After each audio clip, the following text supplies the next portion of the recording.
But what is the first thought you had when you stumble upon an article or a person writing about Switzerland? That the person is an expert in Germany or in Switzerland. The person knows what they are talking about, right? Because they took the time to write, they put on paper, they took the courage to publish that, right?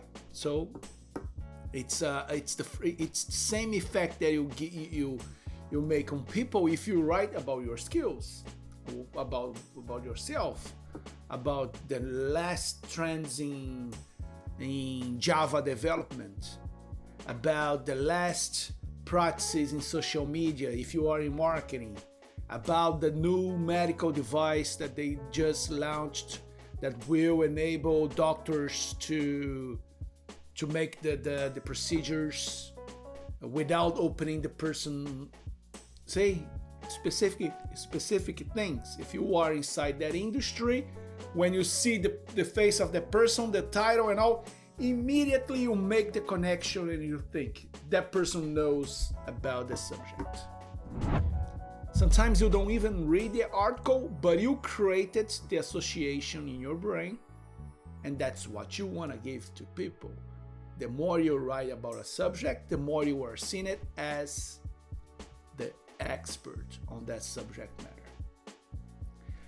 And that's before writing. If you start thinking, am I gonna take the time to write these? I gotta think about it. I gotta research. I gotta spell check my things here. I gotta publish. I don't have a blog yet. I can publish on LinkedIn, you know. But if you think about the benefit, okay, but if I write this, and if I write again, and if I write the third time, everyone who sees my name and this subject matter here will start thinking, believing that I am an expert. And what happens with experts? They got opportunities. They go places, they get opportunities, they make money, they make more money than others, right? That's it. You don't need like to study a subject for years, weeks and all before you take that piece of paper and write. See, we had this episode here today, and like in 2 minutes I wrote a full page. 2 minutes. I just started straight away the computer, blah blah blah. That's what I think, and I fix this, fix that, and all.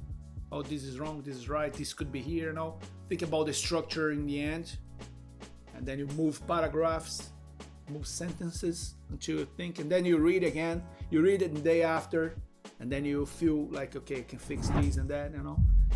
But everyone can do it. I was like the laziest person ever in school. I would refrain from writing anything. I would refrain from writing my own name. Really. And then they gave us the computers. It's much easier, of course. It's much easier. And then you can still do it, right? You can still do it. You do that so much easier. So, and if you also think that when you are writing, you are giving people value, and because you are taking the time to educate people for free, what happens? What happens, Thalita? When you give people value? They follow you more and more. They like you more and more. Right? Yes, of course.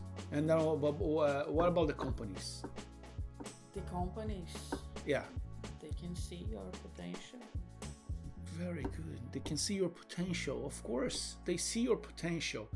And what do you think that they will think when they see that you are writing for others? They know that you are gonna be this way when they hire you.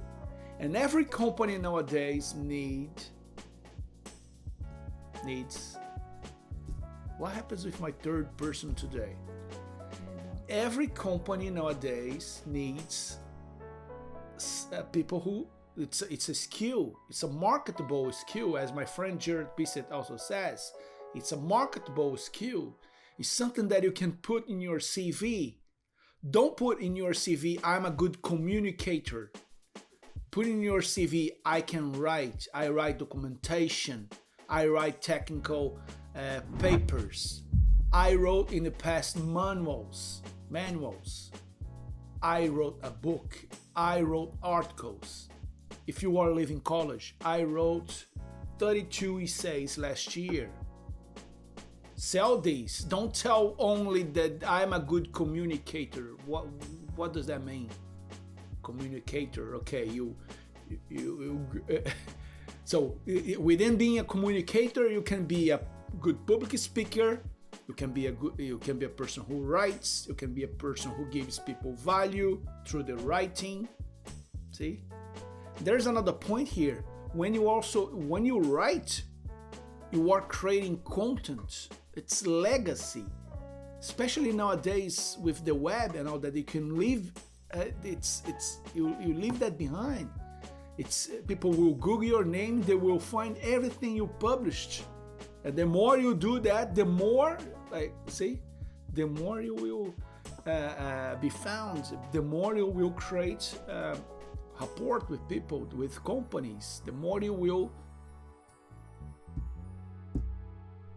get opportunities, and that's the whole point of all this, bringing you opportunities, telling you how you can find opportunities, showing you that you won't be able to get the opportunity or work for a company that you love without taking the time, without doing the work. It's much more difficult nowadays, much more difficult. But in the end, it's in the same way that it's difficult. It's so clear to us, why you should do it to get the job of your dreams. It's so simple. It's difficult because the competitive it's fierce, but it's so simple because it's out there. It's writing, showing yourself, going places, meeting people. See? And then you take the extra mile, you start creating content. What we are doing now here, just now. Creating content. I really don't care how many people is watching us live now, really. I appreciate people watching, but I really don't care because I'm recording every word, even my mistakes. I'm recording everything. Because from this piece of content, right? We are talking about content. From this piece of content, I create many other pieces of content. And then I use technology to help me. I use technology to transcript the audio from this video here and turn these into an article, turn these into quotes. I grab the sentences, the nice sentences that we spoke here. See? Besides being in front of a camera, creating content is something that will develop your skills to be in front of people, because camera is the most difficult thing ever, right?